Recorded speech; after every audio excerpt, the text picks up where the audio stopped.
Namaste and welcome to this exciting episode of Anthology Debunking Mythology. Suddenly, Vikram Misri जी ने बोला कि हम तो 7,000 साल पुराने हैं सिविलाइजेशन, हम ग्लोबल स्टेज पे आज नहीं आए हैं। बहुत अच्छा स्टेटमेंट लगा मुझे। इसको एनालाइज करते हैं।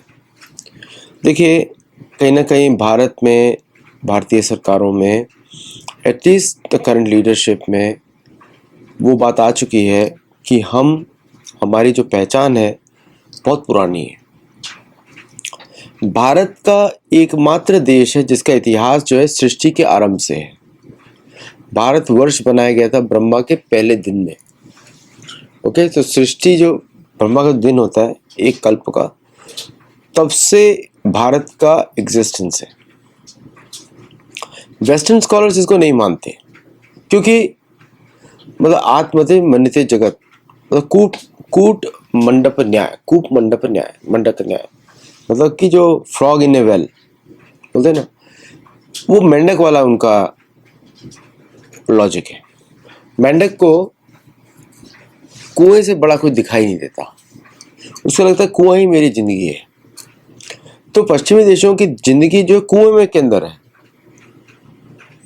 कूप मंडूक करना है, मतलब कि उनको ये नहीं दिखाई देता कि जो हमारे इतिहासकार हैं ये लोग क्या करते हैं, इतिहास जो ढूंढते हैं एविडेंस बेस्ड एविडेंस, है ना। अभी क्या एविडेंस है कि अगर मैं इसको थोड़ा सा एक्सपेंड करूँ लॉजिक, क्या एविडेंस है कि अगर आप अपने एविडेंस के बेसिस से अपने पिता को सर्च करने लगे, माता को इग्नोर करके, तो बहुत लोगों का डीएनए टेस्ट कराना पड़ेगा, तब पता लगेगा। एविडेंस बेस में बहुत सारी पॉलिसी होती है, जिसे प्रमाण भी बोलते हैं। प्रत्यक्ष, आगम और शब्द, 3 प्रमाण होते हैं जो वृत्ति को सुदृढ़ बनाते हैं। तो हम लोग प्रमाण ढूंढते हैं हर जगह, बहुत चीज़ों का एविडेंस नहीं होता, इम्पॉसिबल। और गड्ढा खोद के पुराने जो यूटेंसिल्स निकालना, फिर मोज़ैक उसको स्टडी करना, या बिल्डिंग का स्ट्रक्चर स्टडी करना, फिर उसको इमेजिन करना। जैसे पिरामिड को इमेजिन करते रहते हैं, ये हो सकता है, ये हो सकता है, ये हो सकता है। कितने लोगों का पैसा बर्बाद कर दिया। तो वो इमेजिनेशन को क्रिएटिविटी नहीं बोलते। हर चीज डिस्कवरी नहीं होती। पिछले किसी से पूछ लो, कोई पीछे हो उसको पूछ लो। अगर कुछ आपको गोत्र के बारे में पता नहीं है, अपने गांव में चले जाओ जहाँ पे आपको जन्म हुआ या आपके परिवार वहां से आया, तो वहां का जो गोत्र होगा वो आपका कॉमन गोत्र होगा, है ना। सबका गोत्र है वहां पे, कुलदेवा कुलदेवी के साथ, तो वो आप आराम से पता लग जाता है। लेकिन वेस्टर्न सोसाइटी के ऐसा नहीं होता। अमेरिका का इतिहास क्या है, 1776 में इन्होंने सेटलर्स ने किंग ऑफ इंग्लैंड के विरुद्ध आज़ादी ली। 1924 में इन्होंने नेटिव अमेरिकन को सिटीजनशिप दी। जो आज़ादी का इंस्ट्रूमेंट है उसमें नेटिव अमेरिकन सिग्नेचर ही नहीं, मतलब खुद ने ही चर्च को रेबेल किया और आपने आज़ादी ले ली। उसके बाद आपकी इकोनॉमी जो है 1900, अब देखते हैं 1924 तक तो इकोनॉमी एकदम ख़राब थी। 1914 का जो वर्ल्ड वॉर हुआ था उसमें भी बड़ी ख़राब इकोनॉमी थी। 1939 में वापस आपको डिप्रेशन आया। 1945 में फिर युद्ध किया, फिर आपने नेशन को बिल्ड किया। 6 साल के डिप्रेशन के बाद युद्ध किया इन्होंने। फिर 45 के बाद आपकी इकोनॉमी थोड़ी ठीक हुई, उसके बाद गरीबी छा गई, डिप्रेशन आ गया, फिर सिविल वॉर हुआ, मतलब एक तरीके का नया सिविल वॉर जो ब्लैक्स को आज़ादी दी गई। 65 में प्रॉमिस किया, मतलब 1875 में प्रॉमिस किया, 1965 में ब्लैक्स को वोटिंग राइट्स दिए, है ना। उससे पहले 1950 में वुमेन को वोटिंग राइट्स दिए। 1924 में आपने नेटिव अमेरिकन सिटीजनशिप बनाया, उसके पहले नेटिव अमेरिकन को राइट ही नहीं था वोट करने का। मतलब 1924 से पहले तो देश ही नहीं था। 1945 के बाद इकोनॉमिक प्रॉस्पेरिटी हुई, लेकिन फिर भी उसके बाद 1970 में आके वापस कोलैप्स हुआ, है ना। तो टोटल कितना है ये, 45 से लेके अब तक आप लगा लीजिए 91 ईयर्स। यही तो है पूरा इतिहास। 91 ईयर्स ही है, 90 साल। तो 90 साल का देश है, वो भी कॉलोनी। आप बोलते हो गोरे लोग हमारे यहाँ से हैं, लेकिन गोरे लोग तो यहाँ से नहीं है ना। तो तो वो बोलना कि India has arrived at the global stage, भाई where were you before 250 years? 250 साल पहले किधर थे? 14वीं शताब्दी में पॉवर्टी क्यों थी पूरे यूरोप में? यूरोप से लोग भागे क्यों? तो ये जितना भी इनका इतिहास है वो काल्पनिक है, मनगढ़ंत है, और वो आपको दिखाई देता है कि इलॉजिकल फॉरेन पॉलिसीज। युद्ध करते रहो, हार जाओ, फिर वापस युद्ध दूसरा शुरू कर दो, फिर हार जाओ, फिर तीसरा शुरू कर दो, और पूरा साउथ अमेरिका आपने ऑक्यूपाई किया हुआ है। तो सो द पॉइंट इज, जब ये लोग बोलते हैं India is arrived on the global stage, तो वो सत्य बात नहीं है। India was always on the global stage.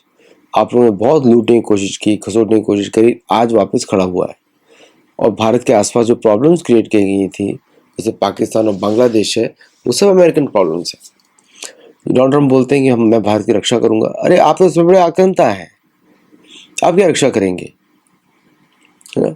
इसका कोई जवाब भारत ने दिया नहीं अभी तक, क्योंकि अभी भी कहीं ना कहीं ऐसा लगता है कि हम लोग वैलिडेशन ढूंढते रहते हैं दुनिया का, है ना? फिर आपको एम्बेसडर घूमता रहता है, सर्जियो गोर, किसी से बात कर ले, होम मिनिस्टर से बात कर ले, इधर बात कर ले, उधर बात कर ले। तो कहाँ पे एक कंसिस्टेंसी है? कहाँ पे मीन्स झूठ बोलने को इंस्टीट्यूशनलाइज किया हुआ है यूरोप और अमेरिका ने। तो विक्रम मिस्री का जो स्टेटमेंट है वो इस बात को बताता है। अभी तक तो भारत ने पूछा नहीं है कि आपके इधर ह्यूमन राइट्स का क्या हुआ, नेटिव अमेरिकन के ह्यूमन राइट्स का क्या हुआ, बाकी लोगों के ह्यूमन राइट्स का क्या हुआ, वो बताया नहीं, because there is no foreign policy और कंसिस्टेंसी है नहीं। ईरान के युद्ध में आपने साइन किया surrender document, not victory document, surrender document. जब स्ट्रॉन्ग पावर वीक पावर से जब नेगोशिएट करती है, तो victory is always of the weak power, not the strong power. ये लॉजिक बोलता है। सपोज करिए सॉकर के मैचेस चल रहे हैं, केन्या की टीम ब्राजील के साथ ड्रॉ करती है फॉर एग्जांपल, हो सकता है दोनों टीम अच्छी हों बट ड्रॉ करती है, लॉस किसका माना जाएगा? अभी रिसेंटली केप वर्डे ने ड्रॉ किया आपका इसके साथ, सॉरी पोर्चुगल के साथ, तो किसकी विक्ट्री मानी जाएगी? केप वर्डे की। इस तरह अभी स्पेन का भी ड्रॉ हुआ, स्पेन का ड्रॉ हुआ अनदर एक अफ्रीकन टीम के साथ, किसकी विक्ट्री मानी जाएगी? अफ्रीकन कंट्री की, जो जिसने बराबरी किया।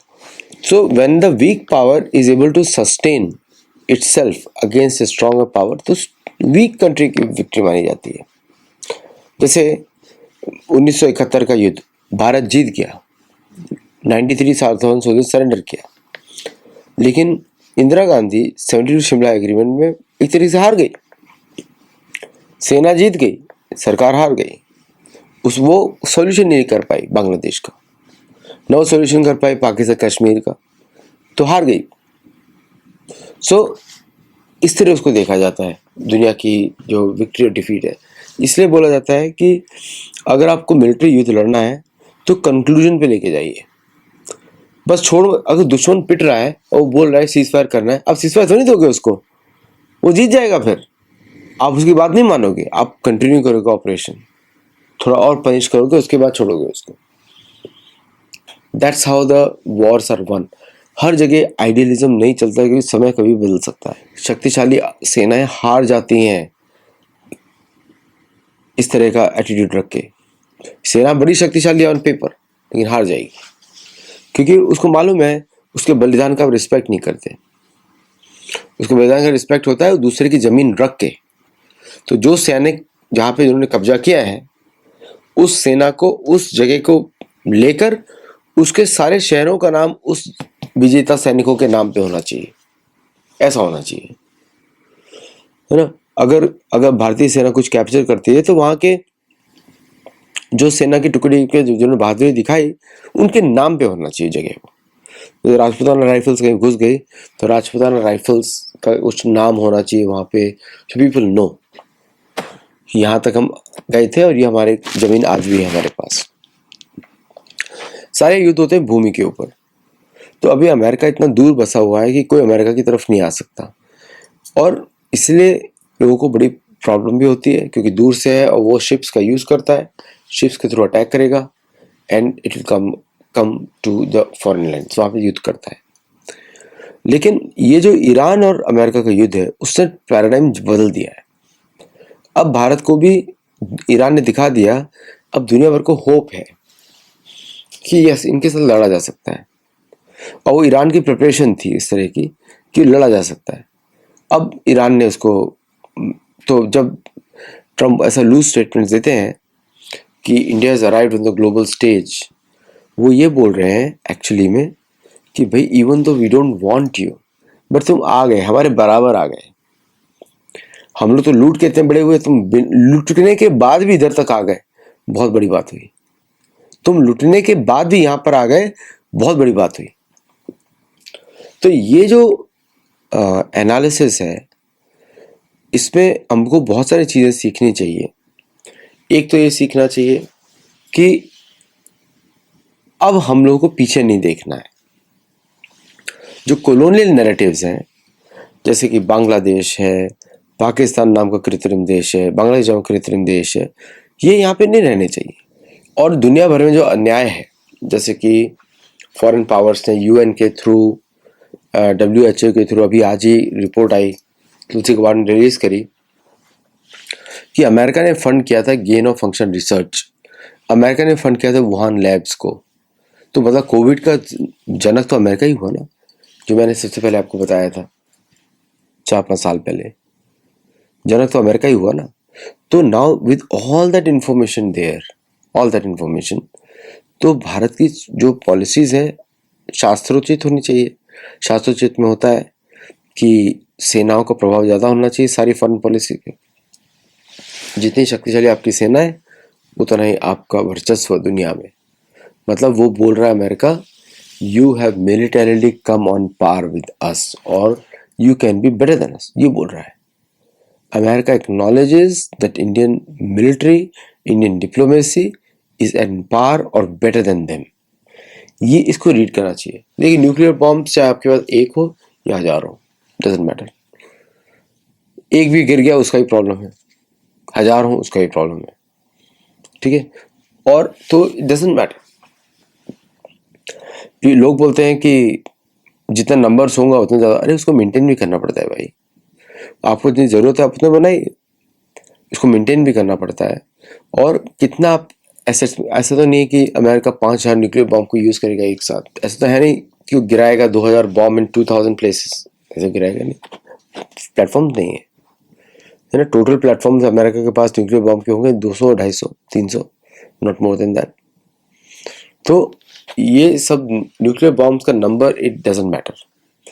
भारत के जितने हैं उतना ही काफ़ी है, या बढ़ा सकते हैं उससे ज़्यादा टू कीप इन रिजर्व। किस पे यूज़ करेंगे?